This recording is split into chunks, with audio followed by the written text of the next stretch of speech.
Today we're going to be going over relating fractions, decimal, and percent. This is something that you learned in grade 7, but we need to do a review in grade 8 to move on to the percent work that we're going to do. So I will start by reminding you that you can say any percent number as a fraction and a decimal. For example, 50% can also be written as 0.5 or 5/10, as well as 1/2. So today we're going to be reminded about how to do so. So I'll just erase this, and we'll start with going from a percent to a fraction.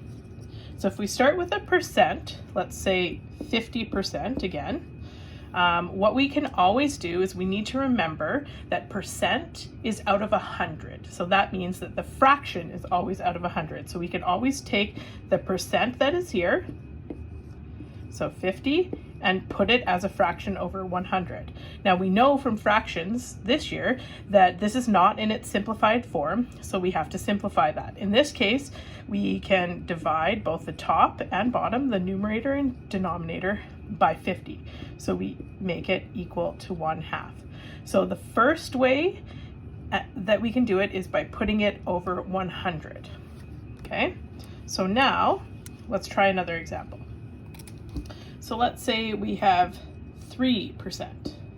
So same thing, we look at the quantity, take 3, and put it over 100. In this case, we don't have to simplify because this is already in its simplest form.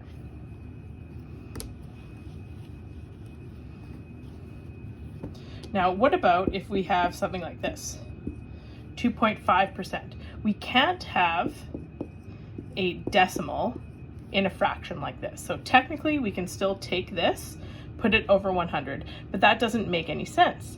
We can't have a decimal already in a fraction. So what we need to do is we need to move this decimal.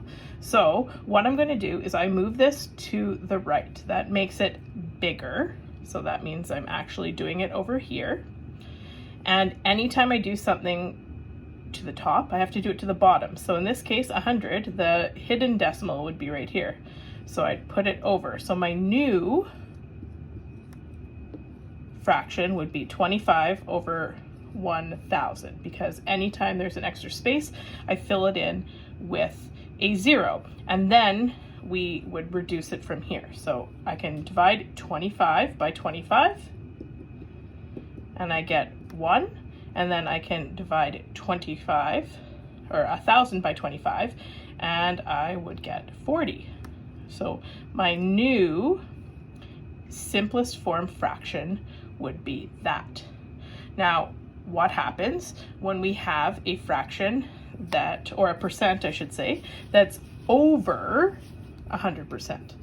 So let's say we have 220%. What would I do? Well, exactly the same thing.